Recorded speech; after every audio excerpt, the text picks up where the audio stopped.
You're listening to a fight against free kill laws from AMP Media Production Studio. Welcome to the Fight Against Free Kill Laws with Ed Salazar, where we give a voice to those who have suffered firsthand from medical malpractice. In Florida, families devastated by medical negligence are left without justice because of a law many don't even know exists. Florida's free kill law prevents families from holding doctors accountable. These are real stories with real loss and no justice. Contact Ed at 561-239-2417 or visit afreekill.com. Today we uncover the truth, share real stories, and demand change. Good evening, friends, and thank you again for taking the time to join in and listen to our podcast. As most of you know who are regulars with us, our efforts again this year didn't make it across the finish line. In fact, we fell a little shorter than we did last year. In a very disappointing way, the Senate refused to allow the bill to even be heard on any of the committees in the Senate. We've identified some of the reasons for this, and we are evaluating what we need to do for the next year to come in with a little bit different, a little bit stronger approach, and to get us a better outcome. To help give us some detail and some clarity on what happened and what we'd like to do, we're glad to have Lauren Korniyenko, the executive director of the Florida Medical Rights Association, as our guest tonight. So can we bring Lauren in, please? Hey, Lauren. Hi there, Ed. How are you? I'm fine. Thank you so very much for joining us. I know how busy you are. So if you could give us kind of a recap of what happened in the legislative session this year. Okay, well, we were coming back with the effort to repeal the so-called Florida free kill law after last legislative session. So for those who may not know, in May of last year, Governor DeSantis vetoed the repeal bill that made it through both the House and the Senate with about 93% of legislators voting in support of repealing the Florida free kill law. So huge amount of bipartisan support across the board, Republicans and Democrats alike. The governor vetoed it in a large veto press conference, standing beside lobbyists, saying that he was doing that because the bill failed to have caps on the amount of damages families could collect in the case of a malpractice judgment or a malpractice award. So that was in May 2025. The House Speaker Perez indicated that the bills would be brought back for another conversation in this legislative session. And so the House came out very strong. They came very quickly out with their repeal bill. It hit committee in the very early weeks of the committee weeks, even before session had formally opened. It passed both House committees with strong support, and then it was scheduled for the House floor review the very first week of the legislative session. So again, the House signaling that this was something very important to them, and they were prioritizing it, and it passed the House floor vote with very strong bipartisan support. So at that point, the repeal effort had two ways forward. It could, the House bill was sent to the Senate and slated for the Rules Committee, and then the the Senate Bill 1700, which was sponsored by Senator Brawl, could also be taken up and moved through 3 committees before it would make it to the Senate floor vote. And there were So, 8 other, excuse me, Lauren, there were 8 other senators that co-sponsored it, correct? yes, so both the House and the Senate bills had strong bipartisan support both in the votes but also in the co-sponsorships. Right. So we had Republicans and Democrats, both representatives and senators, signing on to co-sponsor that. So it was a pretty strong showing. And if you look at a lot of the bills that made their way through, this was a really strong showing for those bills. So And what happened then when it was time for two? yeah, so at that point we're waiting, and we waited quite a long time, several weeks, waiting to find out when these bills were going to be heard. We had advocates reaching out to the Senate chair of the Judiciary Committee, which is Senator Yarbrough. He was the one who sponsored last session's repeal bill in the Senate.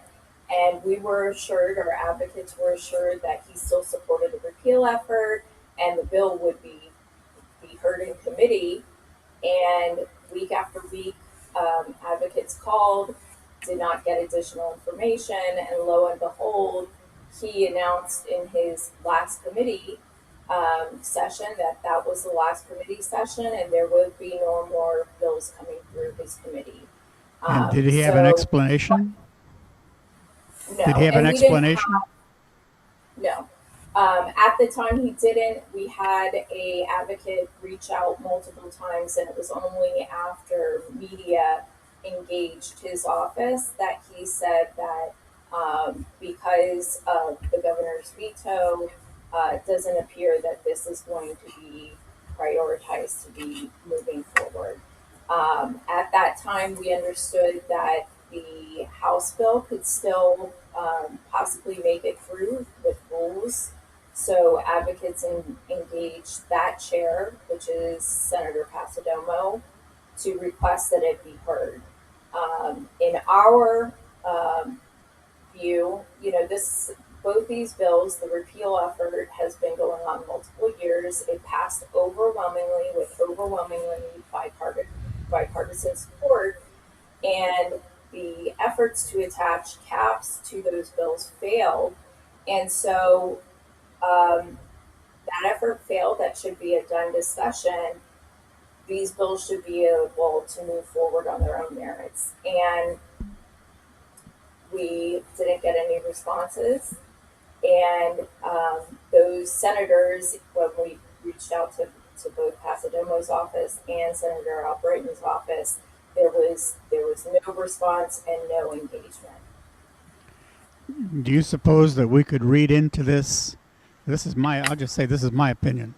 If they're going to say in advance that they weren't going to push it any further because they could see no reason for the outcome to be any different than it was last year, and it wasn't worth spending Senate time on it, if that was the case, then aren't they really telling us that even if there was a majority of a 2/3 majority or more that would vote to overturn it, that the Senate would not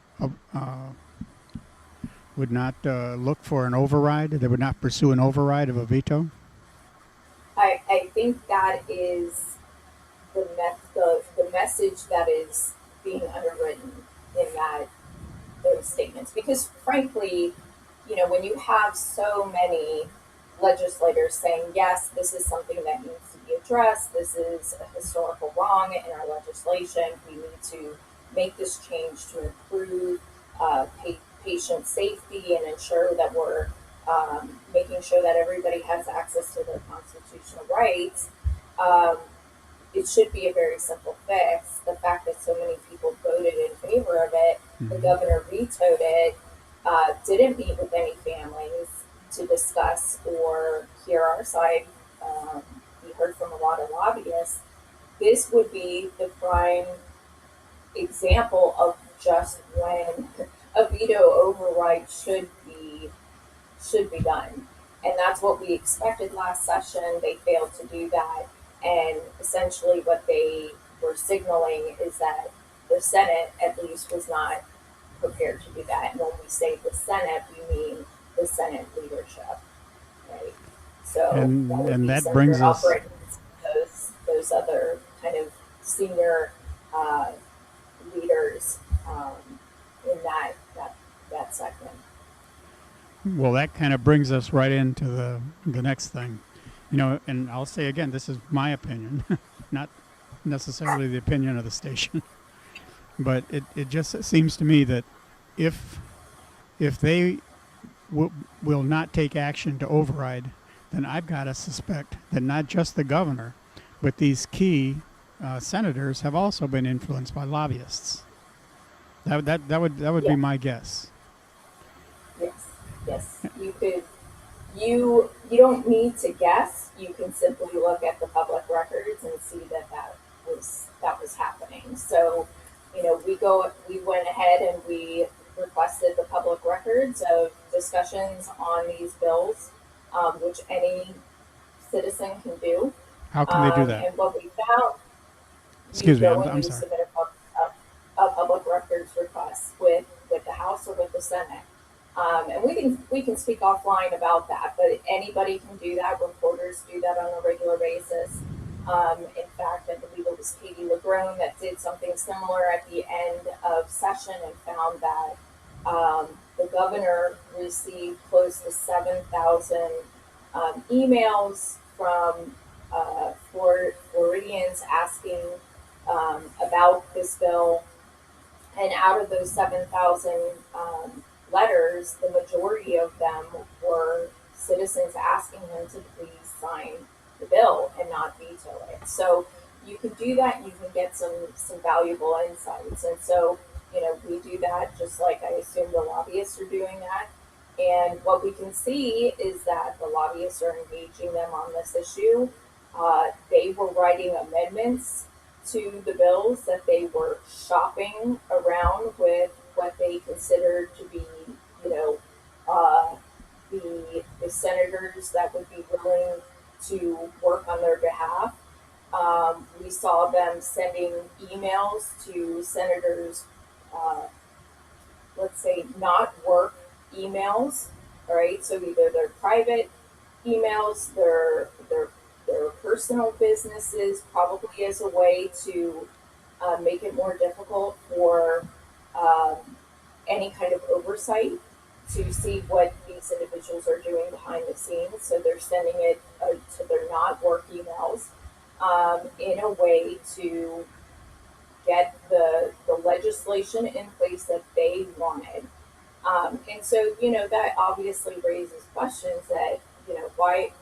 I think we went through a scandal maybe about 10 years ago with somebody's also not work email, Rings a bell, doesn't it? how they were using their personal, emails so that people couldn't look and, see what they were doing. And ultimately, legislators have to answer to the people, not to lobbyists, not to companies. They answer to their constituents.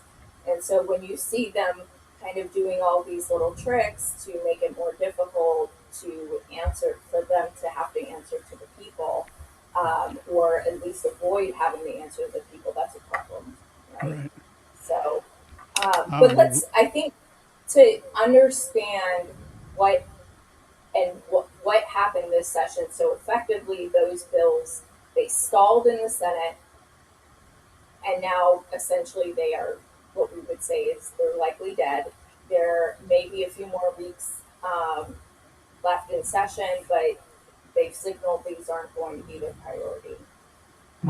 So in order to understand why those bills have stalled and died, we have to understand what actually happened last session and what was the goal, right? So Florida free kill law has been on the books now for 36 years. Families have been showing up year after year after year saying, repeal this. My family member fell into this category. They died of preventable death due to somebody's negligence. I want to hold somebody accountable, and I don't even have the right to bring a case to the court because they fell into this category. Um, Last session, the repeal bills moved through both the House and the Senate very quickly. Overwhelming support, as we talked about.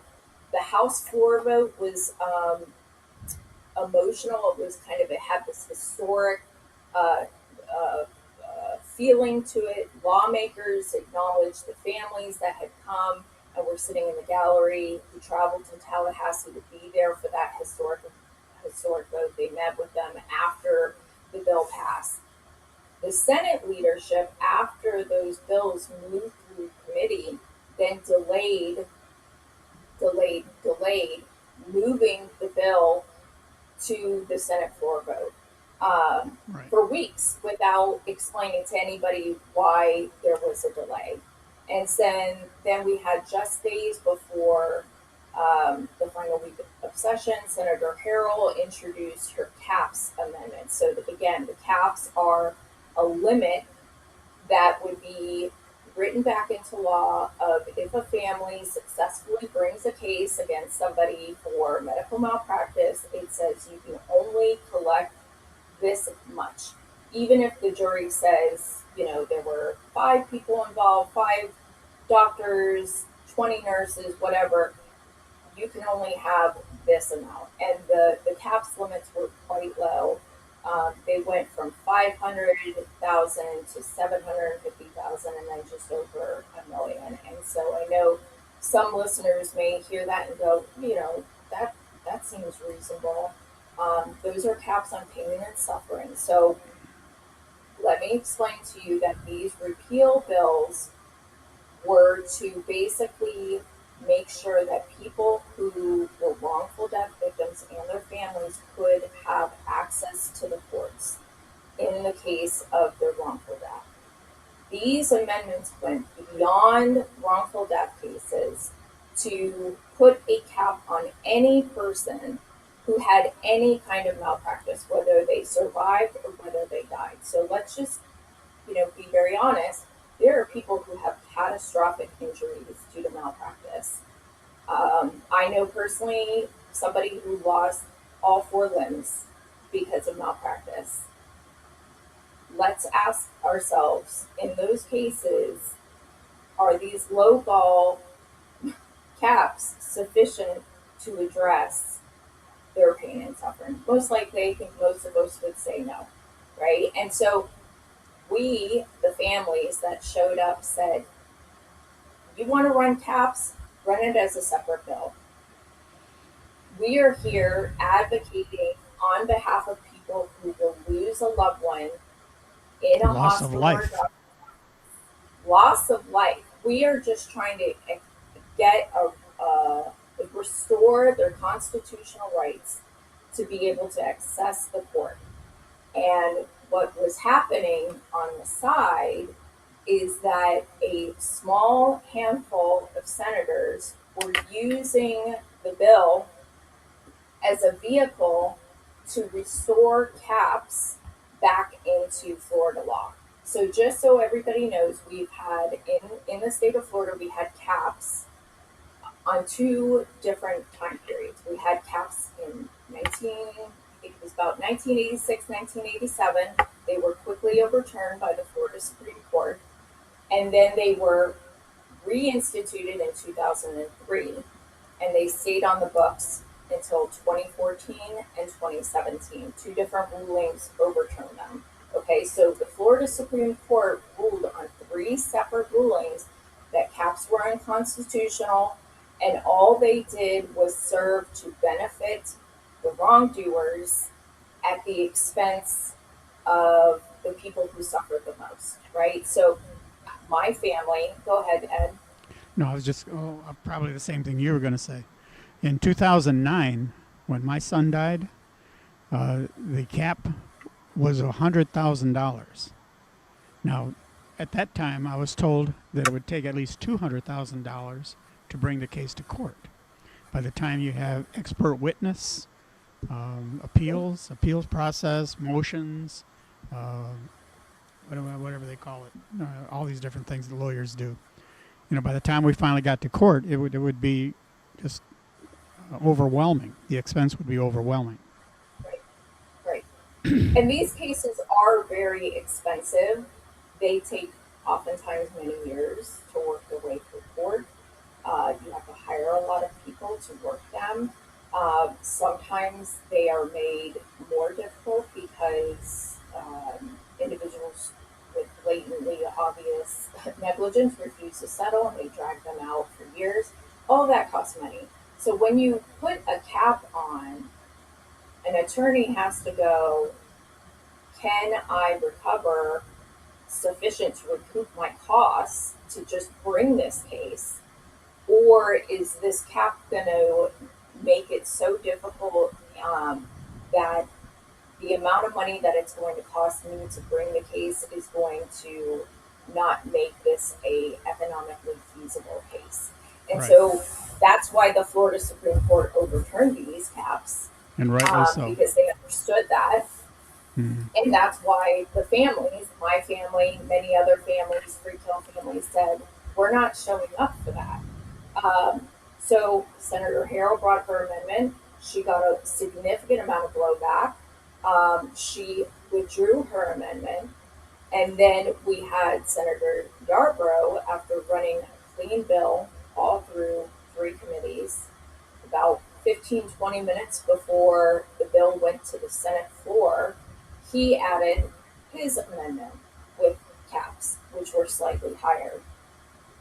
And fortunately, because advocates had done enough work beforehand, engaging lawmakers, we had a majority in the Senate who voted down Senator Yarbrough's cap. Unfortunately, that was not the playbook. It was not supposed to go that way. Yeah. They were anticipating that they were going to get the caps written back into law. And so, because his amendment failed, he immediately tabled the bill. Just stonewalled it and let it die. Well, no, he didn't let it die. He pulled it, and he could bring it back, but he wasn't going to let it vote at that point. And we stayed there for another day and sat in the Senate gallery until they brought it back, and they did bring it back, and they did vote on it, and it passed as a clean repeal. Thank goodness. Okay, could we, in the time we have left, could we kind of address some of the objections that the lobbyists proposed? And you can explain to Yes, the viewers how I ridiculous think- they are. Yes.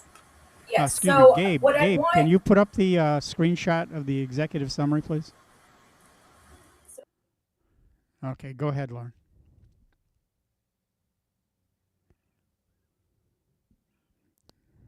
Lauren?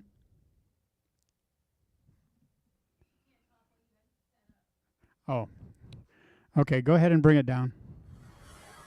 I'm sorry. I thought you could talk while you had that up.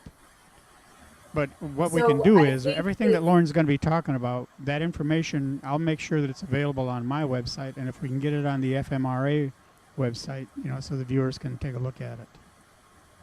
So I think it's really important for your viewers to understand that the reason why the bill failed last session, or not failed, the reason why the governor vetoed it, and the reason why Senate leadership refused to allow it to be heard this session is that these repeal bills were never for those individuals, for the governor, for Senator Albright and some of these other senior leaders in the Senate.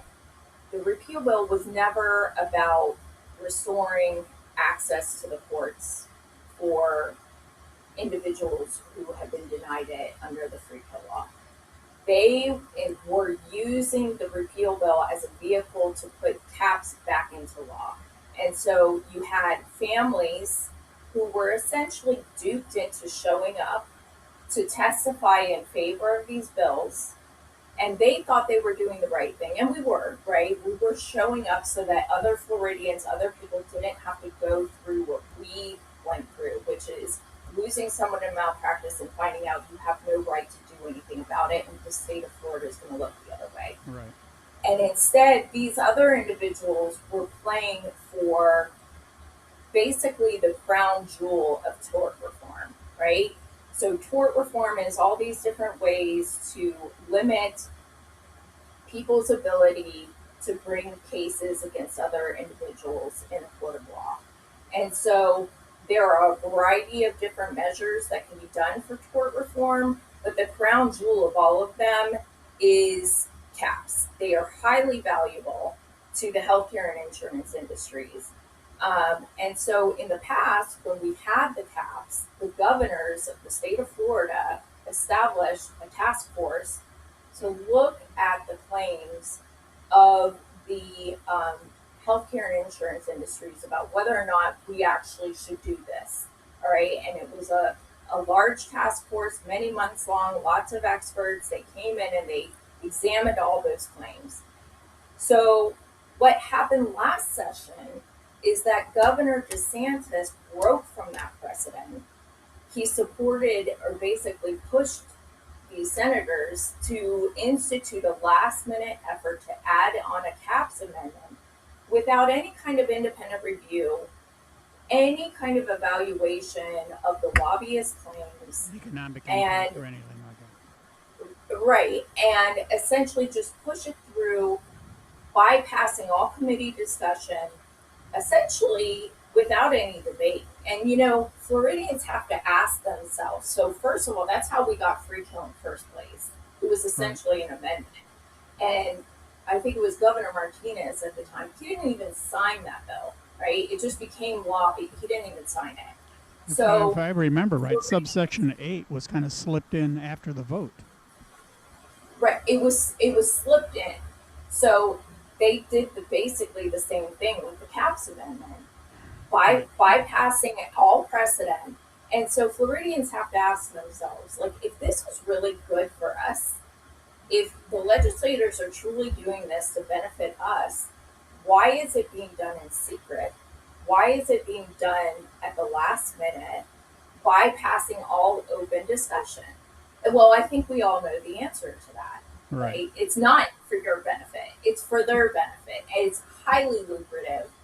And it's frankly would probably be way more lucrative for them than the free kill law ever was. Right? So fortunately, a bipartisan majority of senators voted against the cap amendment and defeated it.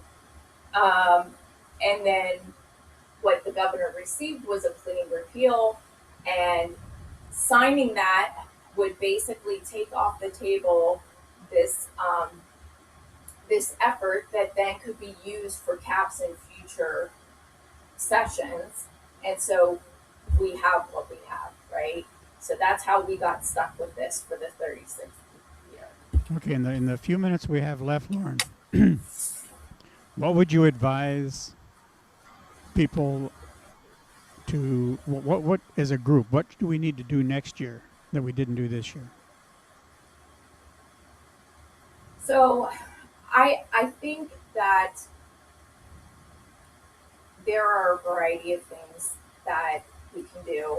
I'm not going to outline all of it right now because I think that's stuff that we can work behind the scenes quietly on. Okay. What I will say is that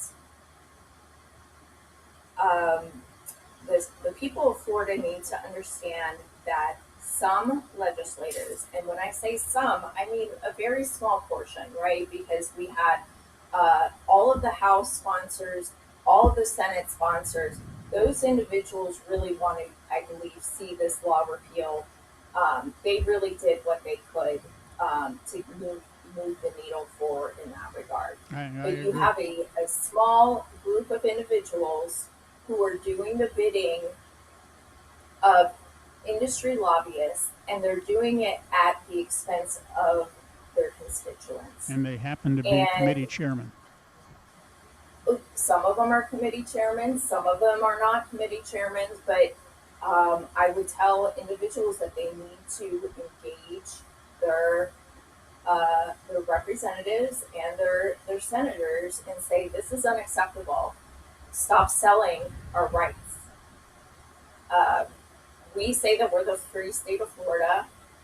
we say that we believe in constitutional rights for all, and that's the reason why our founding fathers gave them to us, because they understood that if they didn't enshrine them, the bigger, the more powerful, the wealthy would take advantage of those who don't have those things. Right. And that's why the free kill families keep showing up saying it's time to repeal this law. Unfortunately, we have a few individuals who are directing a lot of things behind the scenes that are not, in this regard, I can't speak for everything, but in this regard, they are not looking out for their constituents' interests.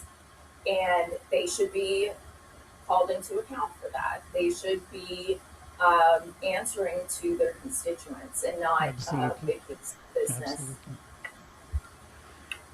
All right, well, we're out of time. We're going to have to maybe have a part 2. Lauren, thank you so very, very much. I know how tight your time is. I deeply appreciate everything you do, as do all the members of the Florida Medical Rights Association. And one last thought I'd like to leave you with. I have heard that the American Medical Association may be considering, if not they already are not, lobbying other states to do something like what Florida has done, if just for their own benefit.